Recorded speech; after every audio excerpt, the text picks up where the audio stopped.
Hi, everyone, and welcome to tonight's lecture, which is the latest installment in the New Models lecture series. The series, which began last autumn, has invited architects and other interdisciplinary practitioners to discuss how their work can change the models around which society is organized.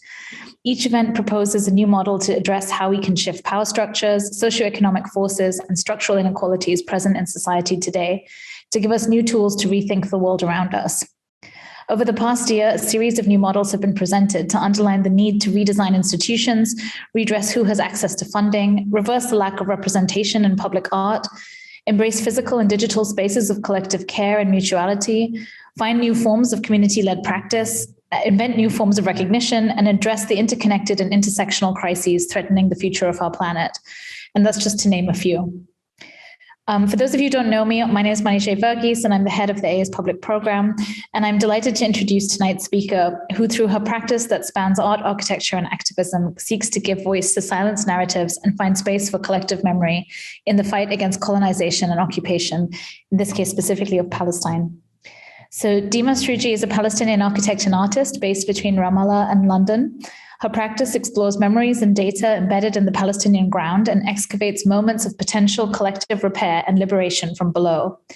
She works with glass, text, archives, maps, plaster casts, and film, understanding each as an emotional companion.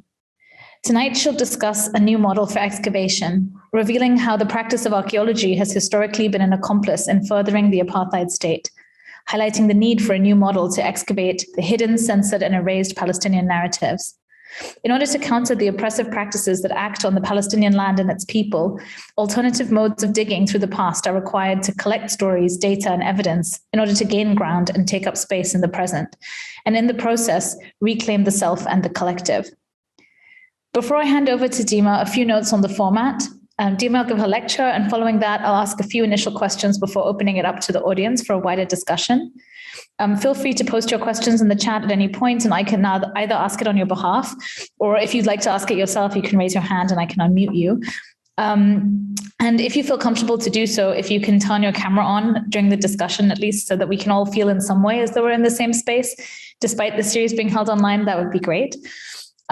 So I'm really delighted to have Dima joining us tonight for this talk and as part of this series as someone whose career I've long admired and whose work has given me hope during times of hopelessness. So please join me in welcoming her to the AA. Thank you so much, Manisha. That's a really sweet introduction. It's actually obviously a huge honor to be lecturing at the AA, and feels a little bit full circle because exactly 10 years ago, I was doing my AA summer school program. So it's kind of nice to be here and be able to think about the last 10 years, especially since I actually was a student in London, not undergrad at Kingston School of Art, and also graduated around then 10 years ago. So it feels full circle to come back to London, be living here, and be teaching at the RCA, where I'm leading the city design program with Godofredo Pereira and Charlotte Grace. And it's kind of an incredible opportunity to be able to talk about Palestine freely through that program without fear of censorship, and think about archaeological sites and excavation as kind of our framework for that studio. So this is a really early form of my lecture. It's quite experimental, so bear with me. Some of it is notes that I'm reading. Some of it is experimental film that I've worked on that I haven't really shown anybody before. It was just like an Instagram post that I posted during the Uprising in the last few months in Palestine.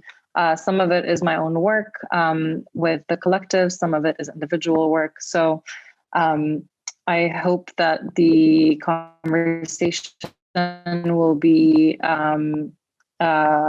kind of casual afterwards, and we'll see how the conversation goes. Can you hear my notifications by any chance?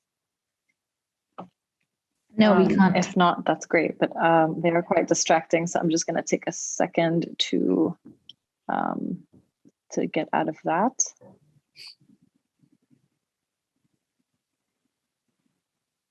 Okay, I think that should be all right now.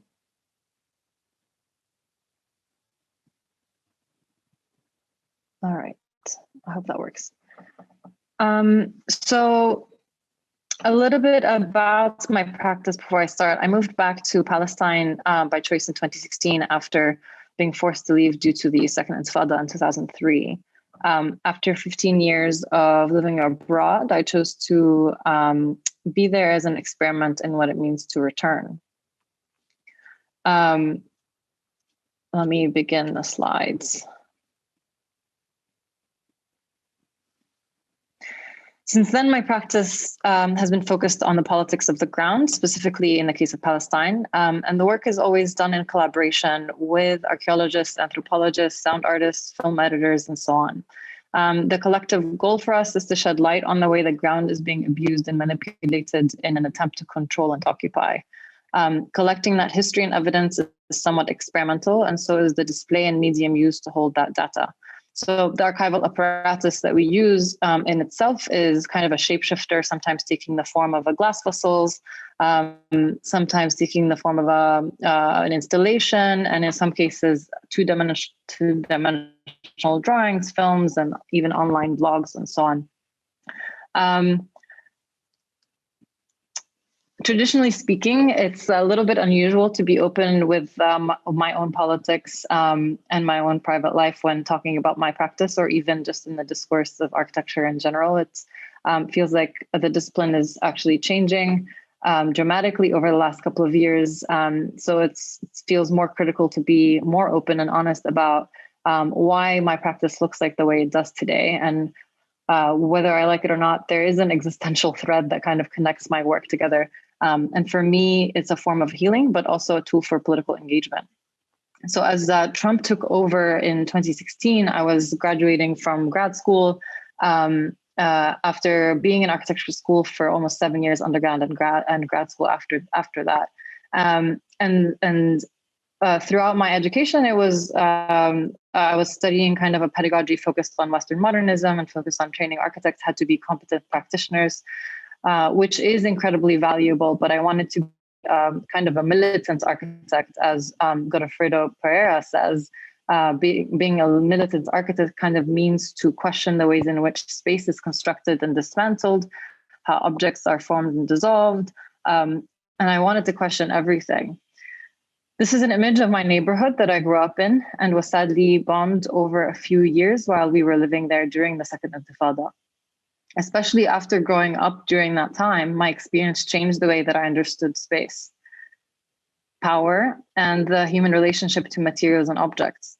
So if you ask a Palestinian today what it means to be militant, for example, you always begin with a rock.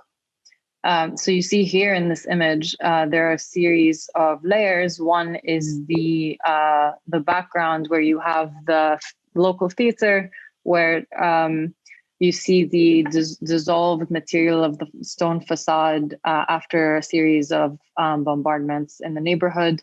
And so this kind of dissolving of the stone became quite a big part of my experience growing up. And then you see on the right side an image of Srouji, who was a martyr during the Second Intifada. After this image was taken of him holding a rock while he in his hand very firmly, as many of the children still do in Palestine today and are still killed for doing so. But this relationship of the material to the material of stone, and the objects, the series of objects in our life was very connected to who we are and where we grew up. So I grew up foraging in the Habayil of Palestine, in the landscape of Palestine, collecting rocks and fossils and flowers, as well as bullets, but also shards of glass and shards of ancient pottery, and picking up these items and placing them carefully on my well-curated shelf at home. I felt like I almost had a little treasure in my bedroom.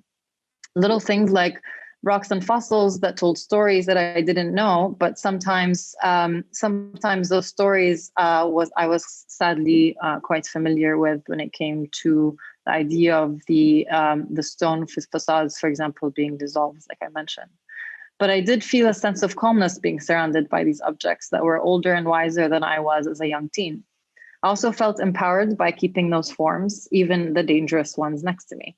The spirits of these things, fossils that I found in the Solomon's pools with a shrimp-like tail curling into the body, pieces of weathered and sparkly Roman glass, and rocks that were formed in strange shapes, decorated my childhood bedroom next to posters of Shakira and Lincoln Park. My mother worked on the renovation of the ancient Solomon's pools you see in this image here in Rtas, a village near Bethlehem, where I was growing up. The collection of fossils and rocks there kind of transported me into an imaginary Palestine. This renovation was taking place during that time period, which was incredibly violent and traumatizing for our family.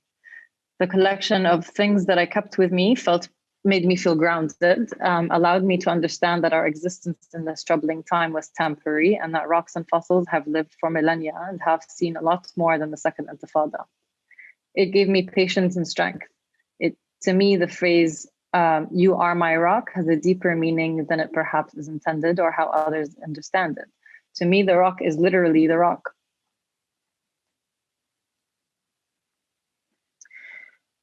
Imagine for a second the crust of the earth that we stand on is a web of complex objects that once existed on a surface that looked very different than ours. The earth's depths contain millions of secrets. Little rocks, shards of glass, and pottery have seen glimpses of that past and hold within them a form of truth only they can know. I had forgotten how much this children's atlas means to me and how it has shaped my practice over the years. I have memories as a child looking through encyclopedias and atlases and was always absolutely stunned and fascinated by maps and sections of the earth. I always thought it was strange that we were really only occupying the surface of this globe. We just walk on its wrapper, but the strange thing is that the layers are added as time moves forward. Supposedly, the deeper you dig, the further you go back in time. We walk on the surface without paying too much attention to the history that sits beneath us. Each layer tells a story and each rock has memories embedded in it. I believe that the earth could speak, its rocks can breathe just like living creatures. I always wondered why rocks were considered inanimate objects, because to me, they said a lot more than a lot of people ever did. This question of what we are standing on and what lies beneath has captured human imagination for centuries. This Ottoman diagram from the 19th century, a geological illustration, is a rare drawing of this section of the earth and an analysis of its crust. As you occupy the surface, you forget what lies beneath you. It was always strange to me that the earth that sits under us and all of its strata had been labeled and numbered so scientifically and simply by geologists.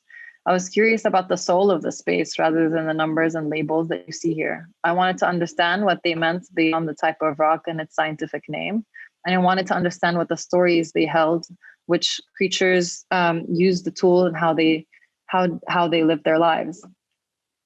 This diagram tells me a lot about the way gases move through from the core of the earth to its crust, and it tells me about the density of the layers and the chemical makeup of each one. But it doesn't tell me much about the spirit of the place or the voice. We don't hear the voice of the rocks speaking out. During the last few months, we saw an uprising take form in solidarity with Palestine like we have never seen before. This is a quote from Noura Ariqat that I kind of keep with me and have been hearing in the back of my head since then. She says, "We're breaking through the dam. Keep pushing." This idea of breaking through a giant monumental man-made infrastructure is exciting. The idea of the water seeping through the cracks of concrete to flow on the surface of the earth freely is very exciting. I wonder what it will look like when the earth is flooded again. And I wonder what it will feel like to nurture the earth again. This idea of connecting and breaking is something that I think about a lot through my practice and through this obsession with objects and dissolving and removing structures. I became obsessed with archaeology as well. The short film that I made during the last uprising is a collection of found footage of the Nakba and Palestine in 1967, but all of that footage played in reverse. While superimposed with images of water flooding, I became fascinated by the idea of time not having to be linear, and what a liberating feeling that could be to see the found footage of the Nakba being reversed through that space. So let me take maybe 2 minutes to go through this film, and then we can move on from there to the collective work with Depth Unknown. 9, 8, 7, 6, 5, 4, 3, 2, 1, burst.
Foraging for objects from the ground is an archaeologist's practice, excavating evidence to formulate a theory about what the strata below embodies. In this diagram, a section of the earth is annotated with meter markings of each strata, marking orientation and types of artifacts and soil within the section analyzed. At the bottom, you'll notice it says depth unknown. Our practice starts here. What does it mean to render our ground in such an analytical way, so scientifically, while accepting this conceptual play that the depth is always unknown? Is it possible to excavate until you find the truth, as archaeologists aim to do? Is it possible to excavate to find the origin of objects?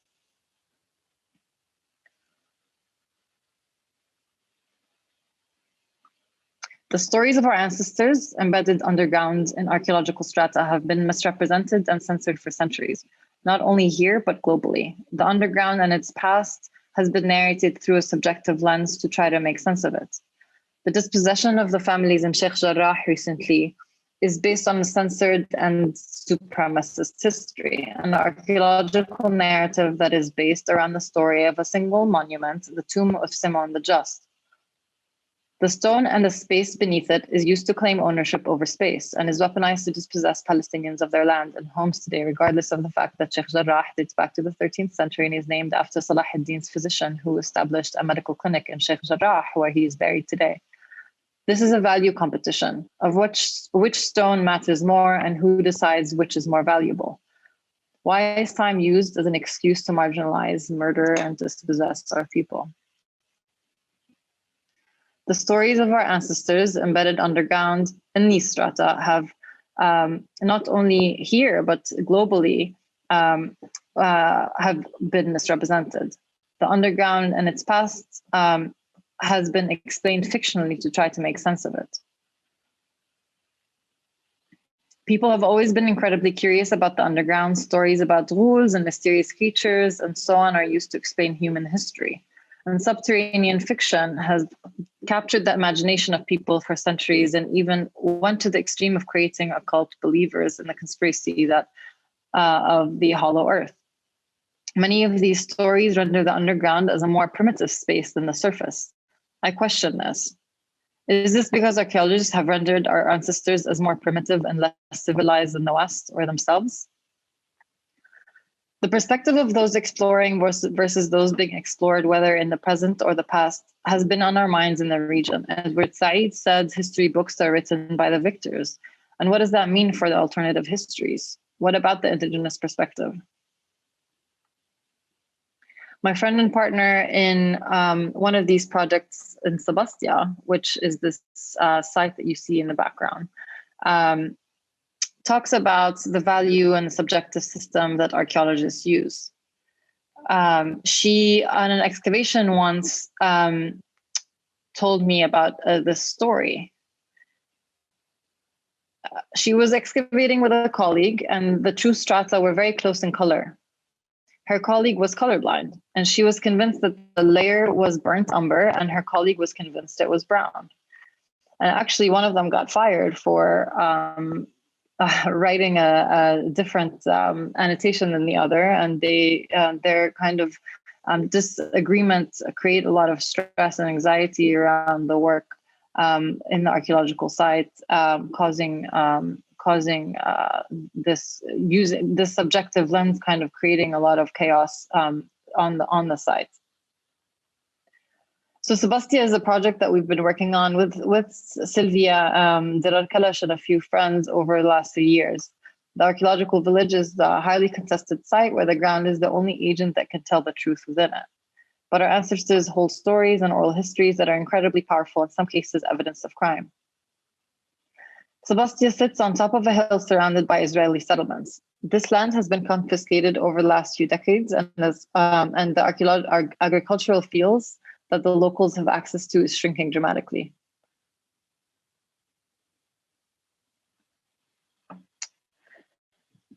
So here what you see is the archaeological site Sebastia, living and breathing sites where Palestinian villages still live today, with these images of the colonial archaeologists superimposed on the top. What you see here is an image of a child on the left, superimposed with on top of the image of a white woman wearing very clean outfits with a white umbrella, speaking to the director at the time that was leading this excavation. And you see on the right side a collection of laborers that were working on the excavation in Sebastia. This was 1908. It was the Harvard excavation in Palestine, in Sebastia. And it was actually the first American excavation in Palestine, and the first biblical excavation that was funded by the Americans. In this case, the site was actually funded by an early Zionist, Jacob Henry Schiff, who was an American banker. And the reason that they were there, according to a lot of the diaries, was because they were interested in proving the Bible and proving the Old Testament through the archaeological excavations. This was one of the very early excavations that were very open about their interests of excavating sites. So here they were excavating Sebastia because there were layers of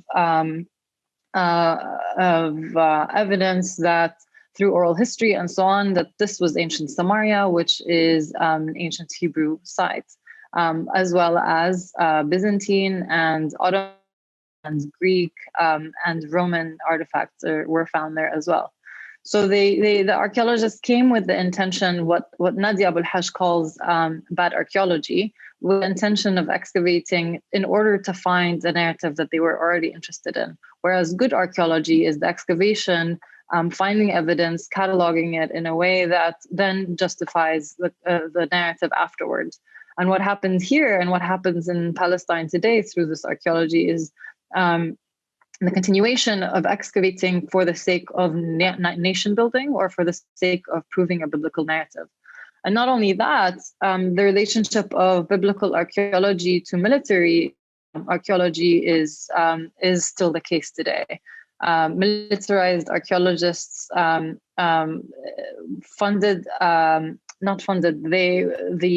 the British archaeologists in Palestine did all of the archaeological surveys, all of the cartographic surveys of Palestine during the Palestine exploration funds analysis of the geology of Palestine, and through that created the prerequisite for the Palestinian archaeology explorations that then the Americans also did.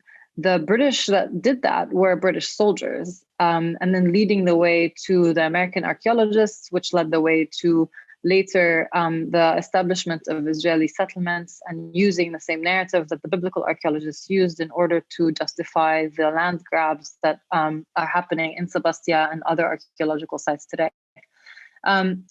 The labor of the excavations that was used at the time was essentially forced labor using children, women, and men from Sebastia and the neighboring villages. There were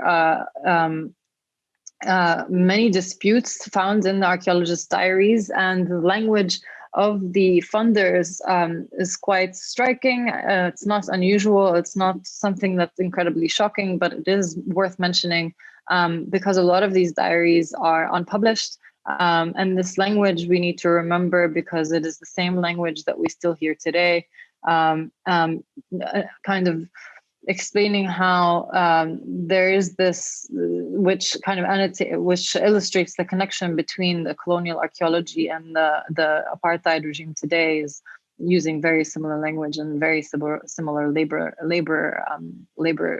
practices. So here, what it says is the landowners try to take advantage of their position as landowners, but a few cases of sharp punishment, a series of fines and dismissals brought them to their senses. The village next in importance and number of work people was Burqa, a notorious as a wild, lawless place. And this village supplied a greater proportion of satisfactory workers than any other. The other villages from which we drew were Beit Amrin, Nusf Jbel, Jinisiya, Naqura, and Deir Sharaf. So here the archaeologists were already kind of seeing all of these disputes coming in from the landowners, because all of the archaeological sites were actually farms. They were agricultural farms. They were olive groves. They were peach groves, and also many fig trees. And their sites were all of their trees were cut down and used to excavate for Harvard University.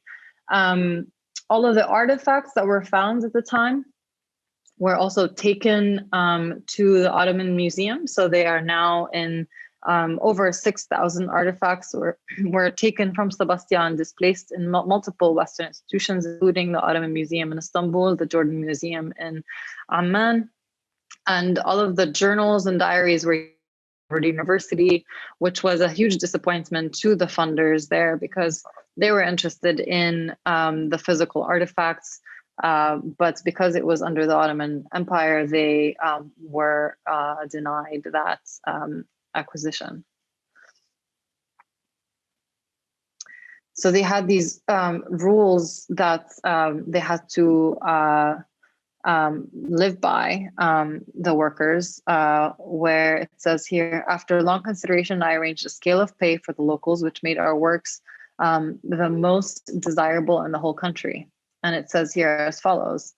There were multiple classes. So there's the men excavations class 1, raised from 9 to 11, Piasters and Nablus a day. The second is class 2. There's a women carriers class 1 and women carriers class 2. There's children class 1 and children class 2. And the effect of the scale was 1, to give us the pick of a great number of work people, but then 2, to make each workman extremely anxious to keep his job, because then they would be able to be demoted. And then there's a list on kind of like maybe 15 to 20 rules and regulations that the workers had to abide by as so that they can continue their working and continue having their jobs. And here it says, everyone must work steadily during work hours. Was punished by shifting into the next lower class with decreased pay. Industry was rewarded by raising into the next higher class.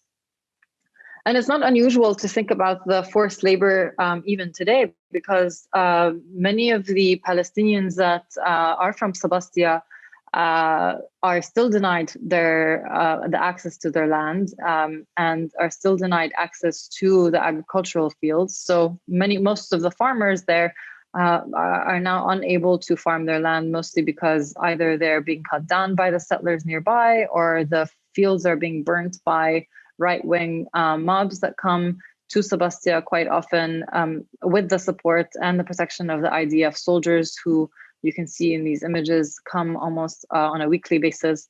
And what happens with that is that you get an economic structure that is forcing the Palestinian residents of Sebastia to work in construction of building of the Israeli settlements, ironically and quite horribly, as well as working in the factories that are within the Israeli territory.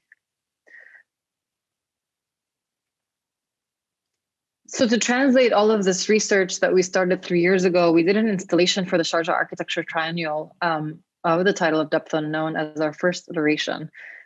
What we did was work with sound artist Dirar Kalash, with archaeologist Sofia Triwini, who I mentioned, and advised by Dr. Nadia Abul Haj, who's an incredible anthropologist at Columbia University. And what we did was kind of replicate the archaeological monuments that exist in Sebastia in a way that was imaginary in some form, but also as a way to collect evidence of what was happening there, including the tear gas attacks that happen in Sebastia quite often, the imprisonment of Palestinians that raise the flags in the public spaces, but also the beautiful moments where the colonnade is used by the Palestinian teenagers to kind of go through the archaeological sites in privacy with their girlfriends or boyfriends without anybody being able to see them.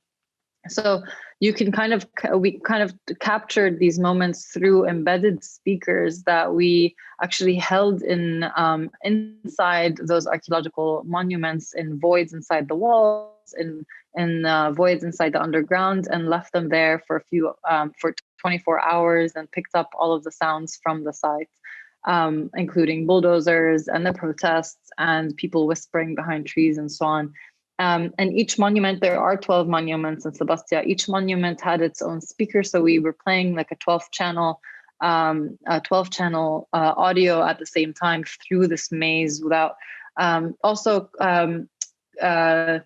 spoke of the politics of display of these archaeological artifacts that were displaced in Western institutions that were taken by force from Sebastia. So the idea of the constantly changing context of the artifacts, from the underground to the overground, and from the overground to a box that was stored away in some museum, but also to the violence of being displayed in a glass vitrine behind closed doors under a spotlight. So we were thinking about how do we kind of show this fragmentation of the monuments and the displacement and dislocation of these monuments. So what we did was use the archaeological grid as a kind of a grid system that then broke the monuments into these fragments and embedded the sound inside the actual physical objects at the same time that Dirar recorded. So you can see here the wires that kind of sneak into the back of the artifacts, and there's this idea of the dislocation and kind of losing sense of orientation as you are surrounded by these mirrors that kind of reflect and mirror the archaeological monument. To move from there, I think it's kind of interesting to give you a kind of idea of the multiple types of skills that I spoke about earlier, and this obsession with archaeology that I have and objects is kind of manifested in 2 or 3 skills. One is the archaeological ground as a surface, and the Palestinian ground as a space, underground and overground, that imaginary and nonlinear, and so on.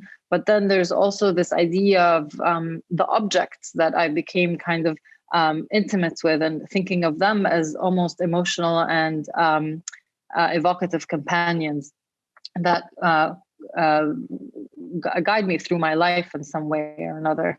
But also, if you remember in the film that I showed earlier, this idea of the vessel, the woman carrying the vessel of water on her head, the child actually in the film, there's something kind of empowering and beautiful about the idea of a hollow form that then is a platform that can be used as a vessel to tell stories of a forgotten narrative.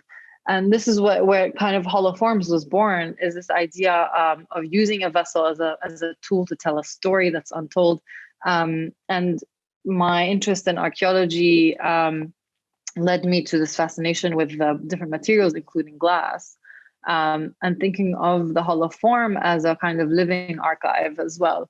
And to start this quickly, the story, I was working for Riwaq right after I graduated from the Yale School of Architecture in 2016, and moved back to Palestine to work for Riwaq. And Riwaq is a conservation center based in Ramallah. They do incredible research on all of the villages that exist in the West Bank that are in need of urgent renovation and preservation, as well as working towards kind of guaranteeing activation of those public spaces within the ancient the archaeological sites sometimes, but also they're still living and breathing villages as well, like in this case Jaba. So I was working with Riwaq to renovate this archaeological site and historic village, where I met the glass blowers who had a very small workshop of glass on the roof of their home.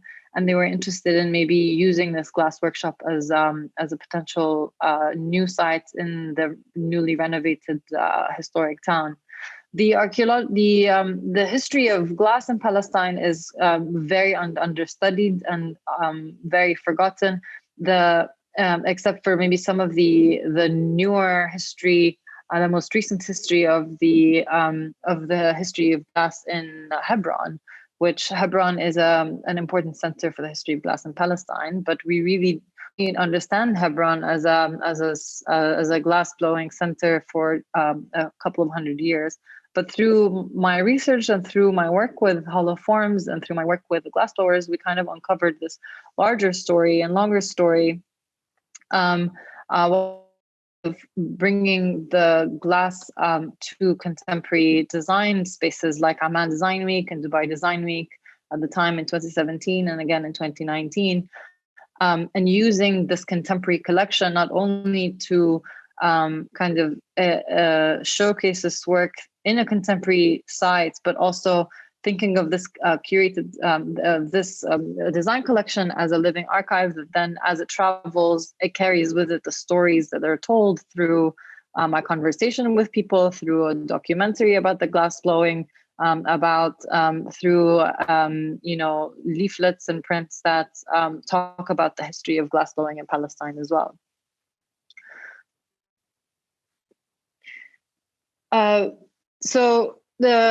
If you look in the background here is a river called Nahr al-Na'amain, the Belus River, and excuse the extra V there, that's accidental.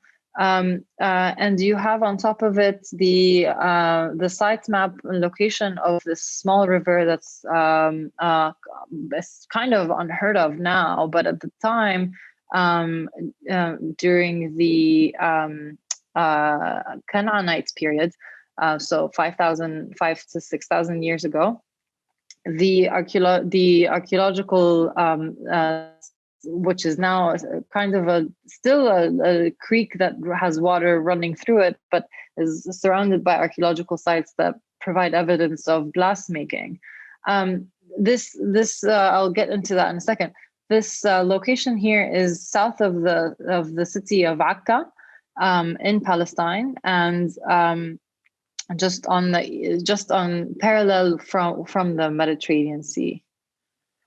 And through my research on glass, what I found was a series of evidence that this was not only a river that was high in silica and minerals that then was used as a site for glass production, it was also a healing center where Palestinian where Canaanite families came and would bathe in this river as a form of healing and cleansing due to the minerals that this river had. So it was both a healing space because of its minerals, and it was a healing for the body, but it was also used for economic growth and production of glass until the Roman Empire. Josephus is a Roman historian that speaks of this river and says, it's a magical spot on the outskirts of the city where sand entered at one end and left the other as a river of glass. And that image alone is incredibly poetic and kind of reveals this entire history of glass that only I was able to find in archaeological surveys that are quite intricate and scientific and not very well documented beyond that. So to think about that river in relation to the glass blowing practices today, you have here the niches in Hebron that I mentioned. This is what the furnaces kind of looked like during this period and 100 years before that. But thinking about the massive industry of glassmaking that was happening during the Roman Empire in Palestine. So Akka was this location where Dahr al-Na'amain is, the Belus River as it was called during the Roman Empire. And there were furnaces that were produced there that I'll show you in a second that would produce glass there. And it was produced on an industrial scale. So they would melt the glass in the furnaces, break them down into cubes, and then the cubes then would be sent to all of these other locations, including Saida in Lebanon, Cairo in Egypt, Hebron.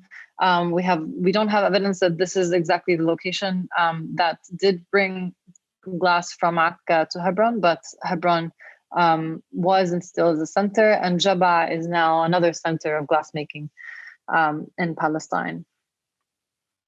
So this is the archaeological, finding these stories kind of sometimes feel like an archaeologist myself, looking through in very scientific documents and archaeological surveys that have been done in Palestine by sometimes Israeli archaeologists and glass experts in the archaeological world that I've spoken with. Tell me that this is one of the very few places in the world where there's evidence of massive furnaces that then were built out of bricks, mud bricks that look like this. And then the glass would melt. They would put the sand inside the furnaces on high heat, burn it, and then they would destroy the furnace, cut the slab of glass that then would be melted, creating this slab on the ground, cut that up into the cubes, and then move it from that location to across the Mediterranean and south to Cairo. This site is in Beit Ali Azar, which is now no longer a Palestinian or archaeological village. It's now Shikun Yugoslavi, which is a settlement for the immigrants that came from the 1940s to Israel after the Holocaust.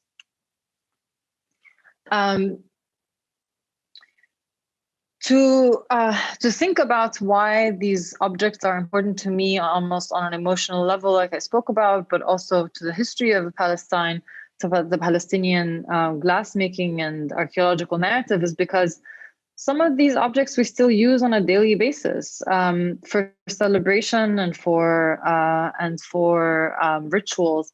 For example, this sprinkler that I found at the the Met, the Metropolitan Museum in New York, is a rosewater that is designed to have a hole in the, inside the body so that you can put your finger through it and hold it as you sprinkle the bride upon entering the space during a celebration. It was also used during funerary memorial services and so on.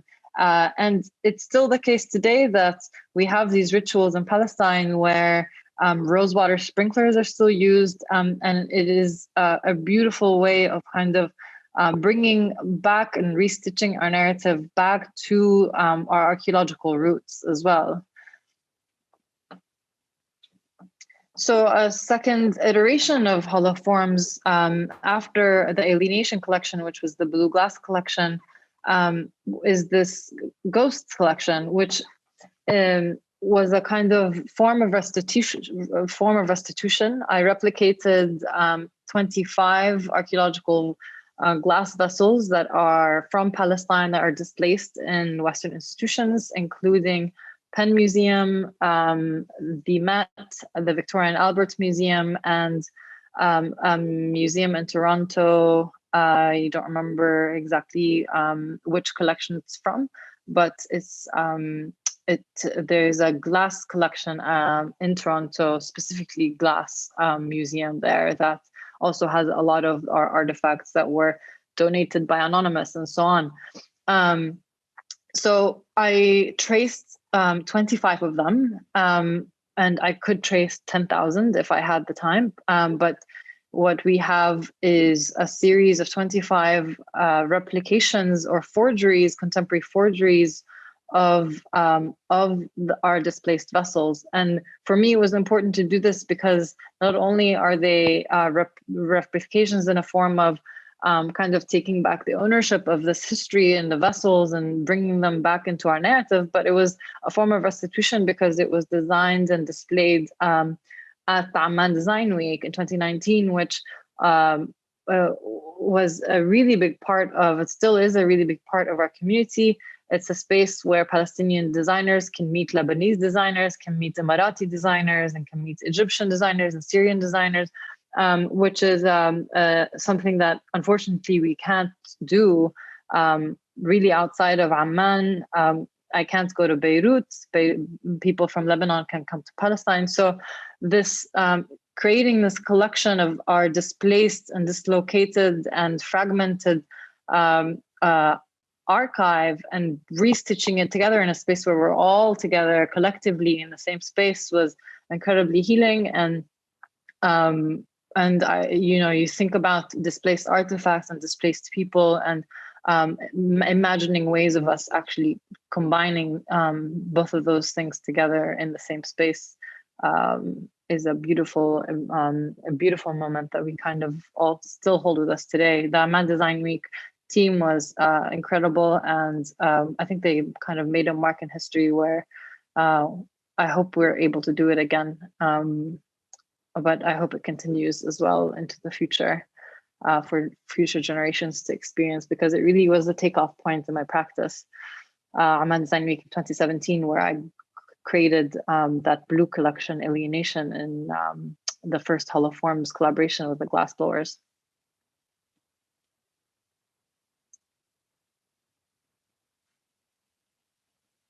So behind each vessel, you have the research that I had done on the history of displacement of artifacts, on the history of glass, on the history of how the glass was colored, for example, using plant ash from shrubs that exist in Palestine, and looking at the oral history, so kind of interviewing some people that from Palestine that know about the function of each one of these vessels and what they're used for, like I mentioned with the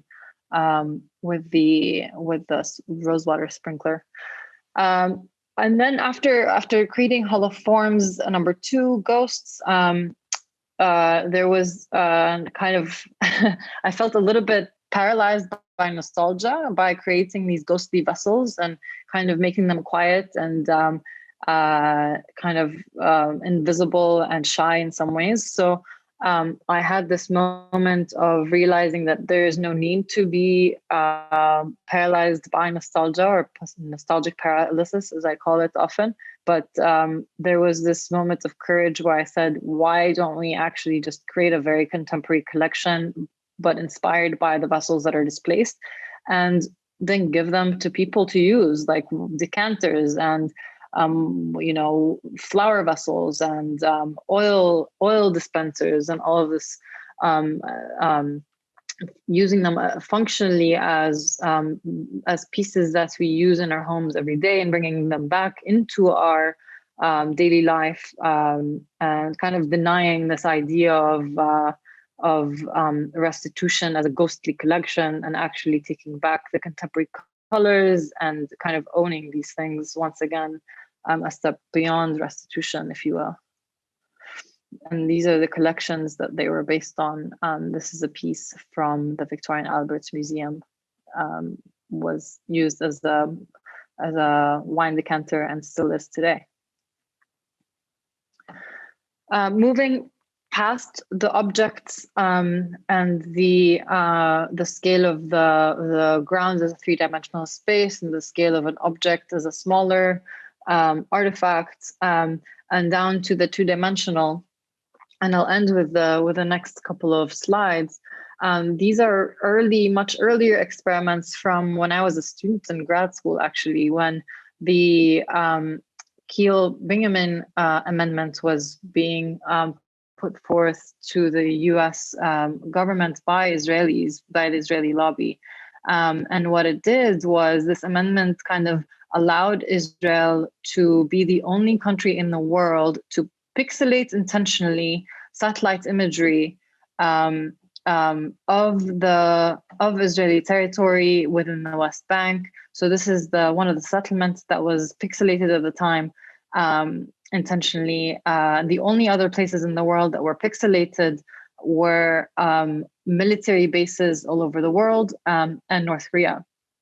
So if you looked through Jerusalem, for example, in the series, which I called Pixelated Occupation, you see here the Jewish quarters pixelated, but the rest of East Jerusalem is not.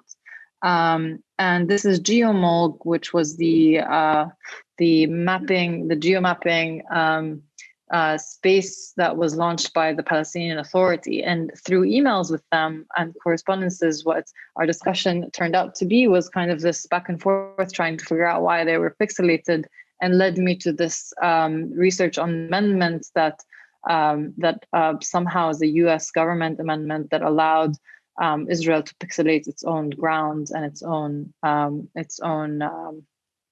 settlement and illegal occupation of Palestine.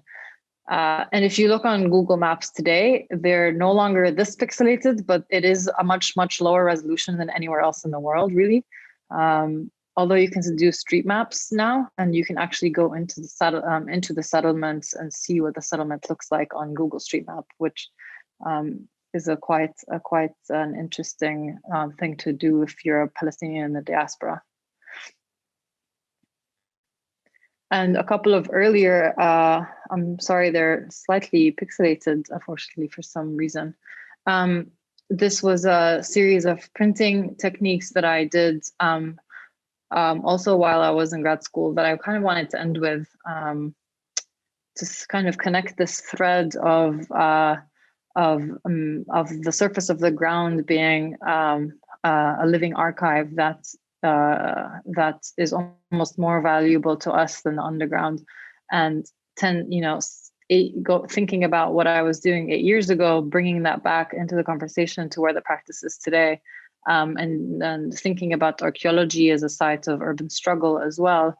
This is an etching of the Qalandia International Airport, which used to be the Palestinian airport in Jerusalem, that of course we no longer have access to, but also obsessing with Google Maps, kind of hallucinating over the surface of the earth in Jerusalem and all over Palestine, and kind of trying to find traces of a different life that we used to have. You can see the Palestinian airport through Google Maps still.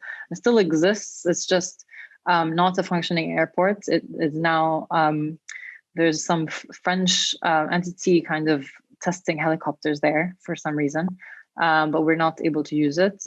So this kind of a woodcut printing technique that kind of refers back to the history of colonial printmaking as well, and printmaking as a tool for the history of cartography, printmaking as a tool for cartography, which is a very violent practice that led us to where we are now. So kind of thinking about this as a counter map, and thinking about critical cartography and deep mapping as a form of resistance as well.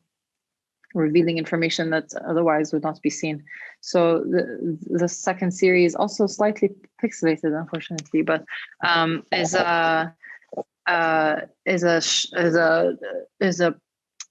it's an etching, intaglio etching on brass plates that then was printed the same way that a map would have been printed by the British soldiers in the 1800s.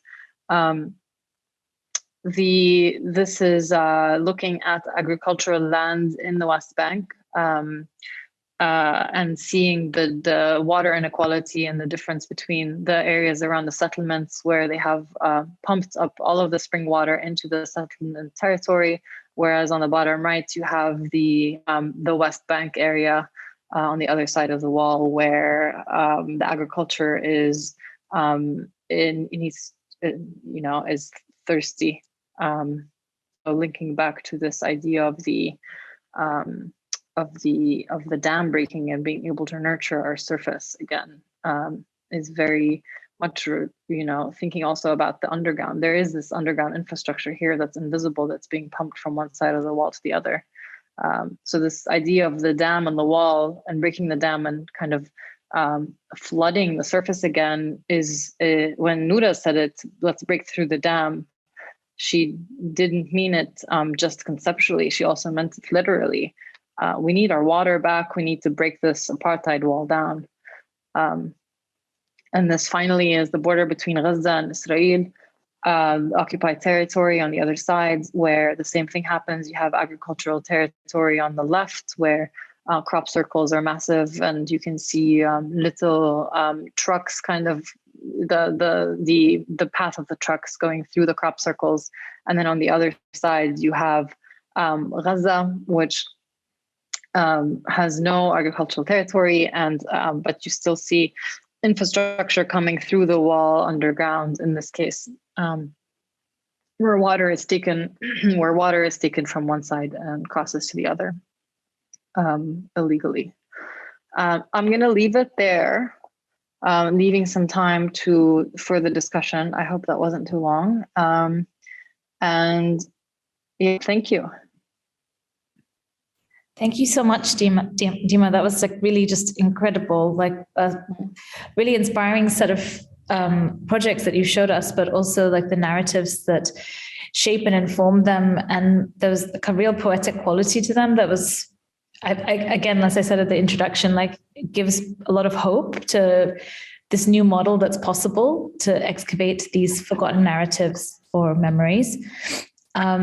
I have a bunch of questions, but I also would encourage the audience to also ask their questions as well. So I can start, and then people will follow. Oh, there's already a question. So, but maybe I wanted to start with this: your use of the words imagination, but also fiction. And there was a question in the chat about the use of the word fiction in relationship to history. But I mean, I think even as you were talking about maps as political tools, or even Google Maps, Google Maps uses a lot of fiction, and we take these things to be fact. So I think fiction can be used productively, but also negatively. But I think in your work, the use of imagination as a tool for resilience, and to conjure space where it's potentially being oppressed is really powerful. So I wondered if you wanted to elaborate on the use of imagination as a tool of resilience, but then also your use of the word fiction in your presentation. Yeah, absolutely. I can't help but think of Piranesi when I talk about this, which is kind of annoying because he's not necessarily the best reference here, but it is the case that my education was quite Western, and my references at the time were people like Piranesi, who was a cartographer, archaeologist, architect from Italy during the Renaissance. And he was quite critical of the Enlightenment. And what he ended up doing was kind of creating these incredible cartographic plans of Rome. I'm sure a lot of people are familiar with them, but really what he did was kind of use his own imagination to flatten time and space as sea of Rome, kind of showing this plan in a way that criticizes his boss, who he was trained under, Noli, and Noli kind of created this plan of Rome that was very scientific, looking at the public versus private space in a way that was that Rome had not kind of been surveyed before, using measurements and accurate renderings of each one of these spaces. And what Piranesi did was kind of take the Parthenon, for example, and replicate it multiple times. And Piazza Navona was replicated and kind of disoriented and replicated and moved around quite often from one location to the next. So you can see kind of this repetition. But then he used the ruins of Rome to kind of create his own imagination of these monuments and bring them back to life.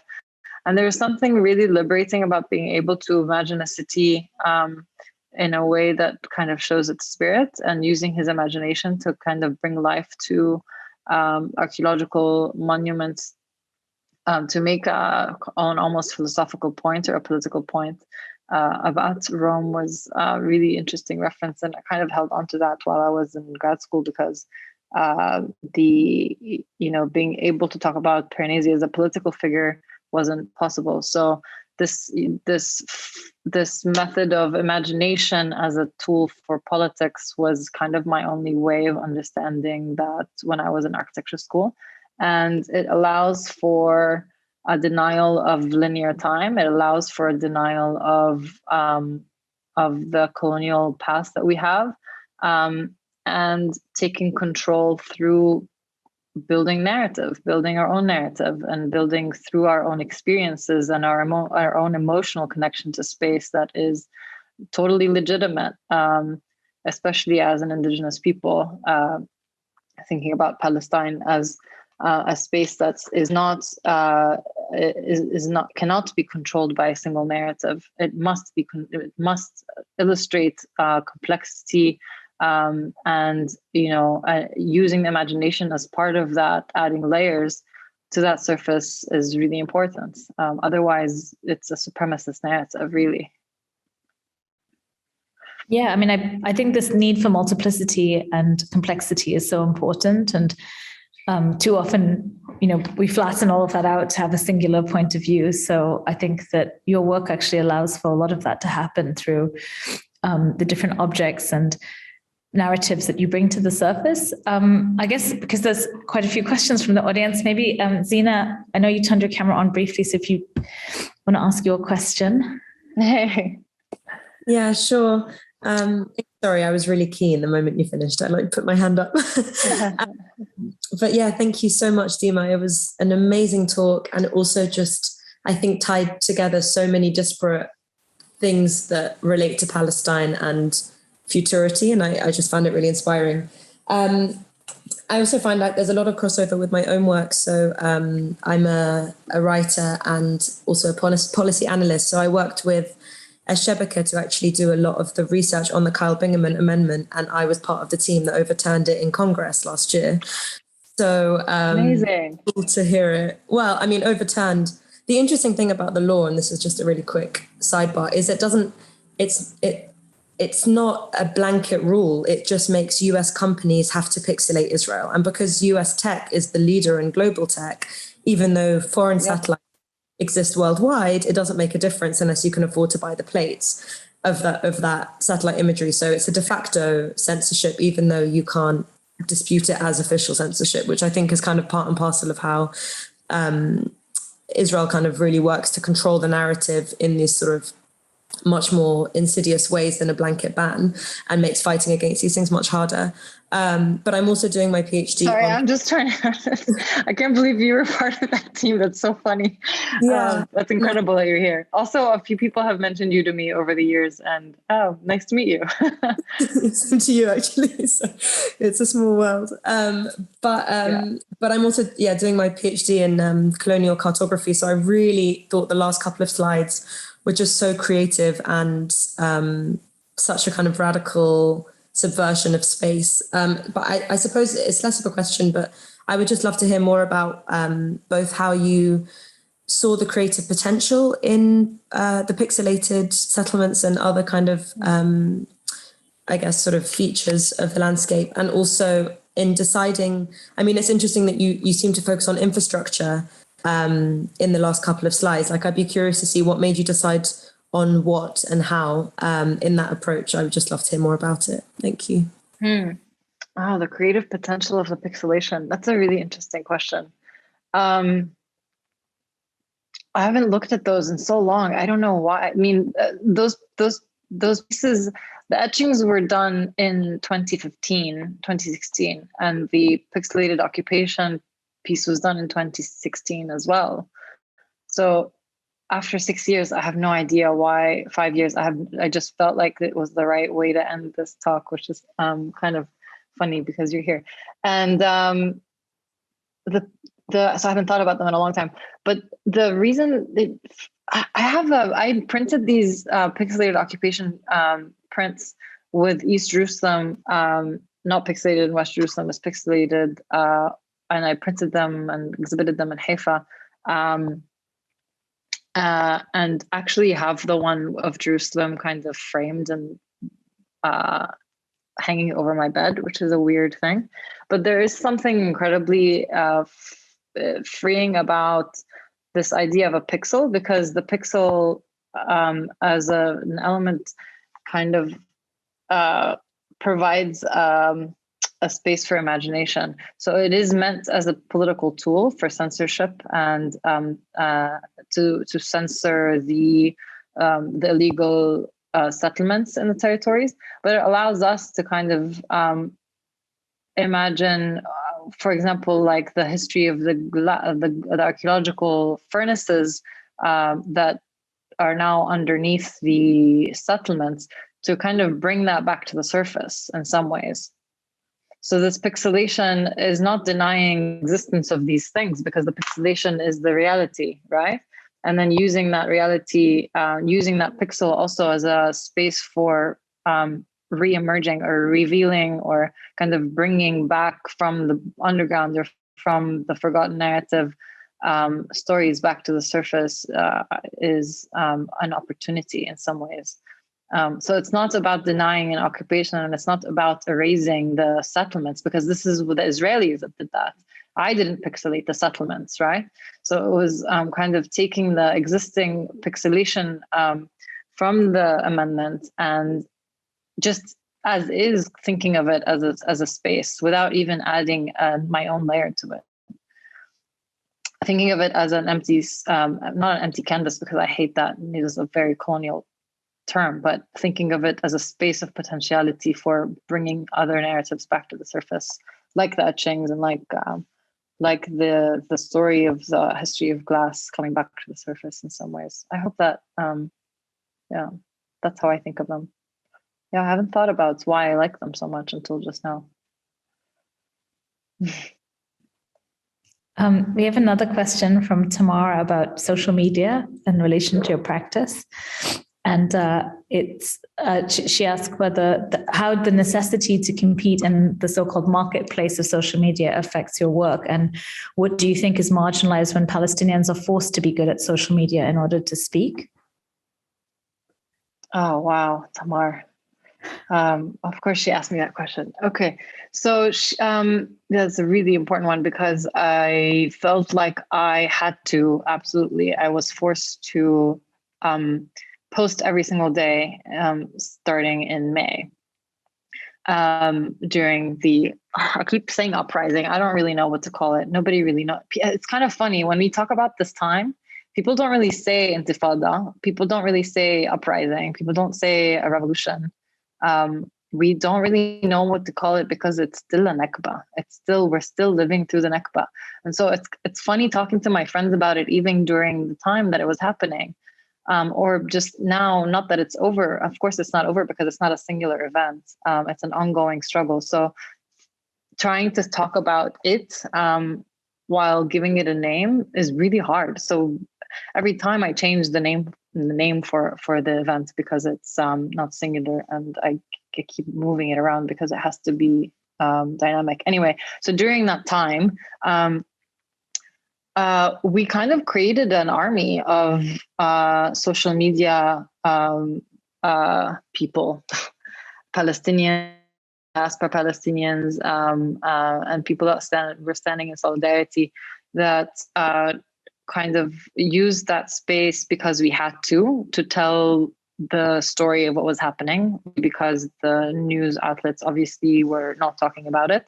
And I did it so that I could survive too. It was something that I had to do for my own sanity. I was in New York. I was living in Ramallah the last 5 years, but just happened to leave Palestine in March and went to New York and stayed there for a few months. So I felt displaced and very far away during this time, and it was really violent. So for me to survive and not to carry the guilt and to feel like I had a community, I was online every single day and creating content because nobody else was. There were a couple of hundred people that were helping in doing that, but we had to take it into our own hands. And it was so beautiful to see how all these individuals, like my neighbor who I had never met, that I just had kind of all of a sudden saw on news channels and turned out to be a journalist and spoke about what was happening. And then you had everybody that you kind of know in Palestine kind of fall into place immediately and take action in whatever way that they could. Some people were on social media. Some people were writing articles. Some people that I knew by name that are artists were starting to make like massive posters and go to the streets in 48 and in Jerusalem and kind of just give them out for free. And to see how individuals took initiative that quickly and that effectively was really exciting to see. And what I could do was create images and moving images and sound and text and research and put all of this stuff together on Instagram because this is just what I can do. But there were other people beyond social media that were on the ground doing live streams on Instagram because they were just there and they were making posters and they wanted people to see what was happening. So how does it affect my practice, I guess, is Tamar's question. I think I do it. It started intuitively because it just felt like the best way to disseminate information. And the way that I build narrative is the reason that I do this work and the reason that I have this practice is first individual healing, my own healing of my trauma and my history, but also it feels like a responsibility and a weight on my shoulders to do this as part of the larger collective healing. It's a form of return, it's a form of restitution, it's a form of reparation, it's a form it's a collective healing process. It's kind of weird that it happens on Instagram, but that's the reality of where we are today. And there are a lot of meme pages that are liberating us, thankfully, like Denklord Wright and others. I think... And actually, can I just say that I really think that the discourse of like the reason that architecture is changing this quickly is because of social media and because of Instagram and because we have this like liberated space and platform where we can actually say what we think. Whereas if I was in grad school and said that, something, even the word Palestine, people would look at the ground and not talk to me. But you kind of build this community online because they're the only people that understand, the people that are free to say as they wish without fear of censorship. Although we were censored very often. That's another story. I was just going to bring that up actually, because I think a lot of the events of the last year have accelerated or like felt like there was a potential for change to happen because of social media. But then specifically the content about Palestine was really censored through algorithms and kind of different tools to what was maybe used in the past. And it was really surprising because we didn't see that same tool being used to that effect with anything else that was going on, or at least not to the same extent. Mm. And I guess the second part of Tamar's question was about like what's marginalized when Palestinians are forced to be good at social media in order to speak, but also well, how do you even speak when even the platform you're using to connect with others is censored? My addition to that question. Yeah, well, we had a backup plan every time. I was censored many times. My Holoforms account, which is my business account, which funds my entire practice, because I try not to rely on external funding. So I do Holoforms to kind of fund my research. It was hacked and the bank information was stolen, and then it went offline for a long time, for maybe a week. So I lost a lot of orders because of it. It was just like a really horrifying time. But beyond that, like the censorship of everybody on that was reposting and resharing was really frustrating, because they were really silly things that were making us censored. And it was because, like, I have a friend that was working at Facebook during this time, Palestinian friend that still works at Facebook. And we used him as, we kind of created like WhatsApp support groups. So every time somebody got censored, I would ask them to send me evidence and a screenshot of what was happening. They would send it to me. I would send it to the Palestinian WhatsApp team, which there are 3 or 4 people. And their full-time job, illegally, they could be fired for doing this even now, was to look at hundreds of messages that they were receiving a day from Palestinians on social media, and unflag all of them based on screenshots and evidence of them being flagged for no good reason. And what we realized was the algorithm, a lot of the issues with the algorithm was AI understanding that we said the word Jerusalem multiple times, or we said the word Aqsa multiple times, or we said, or we reshared a post that had been reported by a lot of other users. So what we had to do was kind of create this network of solidarity and a network of friends and experts, and immediately, very quickly, so that we could solve this stuff and take it into our own hands. Actually, and the funny thing is that just random people on Instagram and a WhatsApp team and a couple of friends at Facebook ended up actually, like, I don't know if I should say this, but we ended up getting one of the Palestinian ambassadors to meet with Facebook team. So just kind of, I don't know, underground work somehow ended up getting to ambassadors and the politicians, because to be honest, a lot of them were totally incompetent, and just random people on Instagram did more work than these politicians did. So we were just taking things into our own hand, because our own PA was also not very useful. Thanks. I think Mauro has some questions. I'm gonna unmute them. Yes, I do. Hello. Masal Khair, Dima. Thank you very much for the talk. It was very, very interesting to hear. I have a couple of questions, a theoretical one and a methodological one. I work as an archaeologist, first of all. I do run an archaeological project as a Marie Curie scholar in Venice University. And I found very interesting a couple of points that you mentioned. The first one, a theoretical point, is what kind of archaeology do you envision for the future? In particular, do you think we can all trust an archaeology that doesn't declare itself political, or it declares itself apolitical, or it doesn't mention politics at all? And the second one, maybe for the purpose of scientificity. And the second one is methodology-wise. You started your talk by saying that things speak to you. And that's very interesting in a poetic sense. I know that. But I wanted to know if you want to elaborate a little bit more, because I have the feeling that instead you did, and you still do, a lot of critical thinking, semiotic work, in order to connect objects to the past, to the present, to the people, to the geography, to displacement. And, you make them sing, but they're not really talking to you spontaneously. I say this especially because, we are living in a period in which there is a lot of interest in material agency, and that tends to take a lot of responsibility off scholars, whereas you are taking a lot of responsibility on yourself. Like, you decide where you want to bring the narrative by respecting the stratigraphic information that the objects are providing you. but you do a lot of critical thinking with it.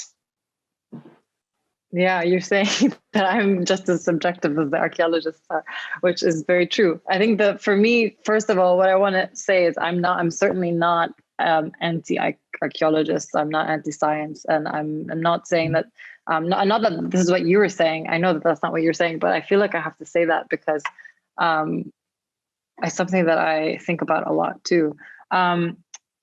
What I am saying is that how do we make sure that that different disciplines, not just archaeology, but geography and hydrology and so on, how do we make sure that sciences are not weaponized by oppressive powers? I'm not saying that the problem is with the way that archaeology functions as a science, because I believe in science 100%. And the question is, how do we make sure that it's not weaponized? I definitely don't have an answer to that. But what I do know is that it seems to me that there are good archaeologists and bad archaeologists, to make it black and white. I think that is the case. And I think it also has to do with the intentions and the interests of those individuals and their institutions that fund them, and the relationship of the government to those entities. So, for example, the archaeologists in Israel are militarized archaeologists. Literally, they are married to the government. What that means and what that looks like on the ground is the Israel Defense Force, the Israel Ministry of Defense, is the largest umbrella. And under the Ministry of Defense, you have the civil administration, which is the Israeli authority inside the West Bank. And under that, you have the ADCA, which is the Archaeological Department of the Civil Administration. And the Archaeological Department of the Civil Administration has an archaeologist. His name is Hananiah Hizmi, by the way, who is a heroic figure in the archaeology world in Israel, and he's celebrated as somebody that saves archaeological fragments, archaeological monuments, and so on that are in the West Bank. And what he means by saving is that he, along with IDF soldiers, with machine guns and military vehicles, go to archaeological sites in the West Bank. And they take things that they feel would be useful for their narrative, for the nation state's narrative. And they take those things and they put them in military warehouses, and then they're registered, and then they're taken into the multiple museums, like the Israel Museum, like the Bible Lands Museum in Jerusalem. The Bible Lands Museum in Jerusalem, I can talk about this forever because I feel like this is the core of the problem, one of the many problems that we have. But the Bible Lands Museum had an exhibition called Finds Gone Astray that was curated by this militarized archaeologist. I don't know if you know about this, but Finds Gone Astray was an exhibition that was curated by this IDF machine gun carrying archaeologist that exhibited looted artifacts from the West Bank, thousands of them. And the way that it was written about in the media and published was that, this man and his team saved pieces from the West Bank and brought them to where they're going to be restored and preserved and so on, without denying the fact that, first of all, the Bible Lands Museum owner and president is like a well-known black market person and has like stolen all sorts of stuff from all over the world.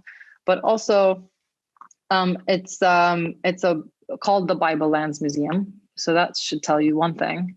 And then three, I can go on forever, but you get what I'm saying. So, I mean, that's bad archaeology. That's just bad archaeology. It's simple. That's like, it doesn't take an archaeologist or even a Palestinian to understand that. There are bulldozers with machine guns on archaeological sites in Palestine. That's just, how do we stop that? I mean, one thing is to change that structure. Militarized archaeologists should not exist. Funding archaeological excavations with government funding might work in some places, might not work in other places. And I think it's up to the archaeological world to kind of decide how this happens. But another thing about archaeology is that the future of archaeology is kind of scary, to be honest. But I think that there is a way to do it that's not extractive, because we have new technology that kind of gives you X-rays of the underground without you ever having to dig. What's the value of like digging and bringing up objects to the surface and being subjective about it? I don't know. I mean, technology is one way to do it, but yeah, I want to talk to you about this more. That would be fun to speak about it. I can talk about it for hours. And I know nothing about archaeology. I just know the way that it's weaponized. Oh, you do? That's a lie. Yeah. I'm conscious of time, but I mean, I feel like I have like 100 more questions to ask you, especially about all the things you've just said. But I think that, I think also your use of language throughout is really powerful. Like, I loved how you spoke about your ghost collection as contemporary forgeries, and have changed the meaning of like forgery as like something bad, as a way to like actually be a non-extractive practice. And I just think that there's so much power in kind of unpacking what these words mean as a way of undoing established narratives. But maybe we just have to invite you back for more talks and more conversation. But I just wanted to thank you. Thank you so much, Dima, for but I think telling us such a personal story about where your practice and research and work has really come from, and giving us all hope for a very different future of plurality and just doing my thing. But yeah, thank you very much. Thank you for the invitation. It still blows my mind that I'm like giving a lecture to the AA community. That makes no sense to me, but I appreciate the invitation. It makes a lot of sense to me, so thank you. Thanks, guys.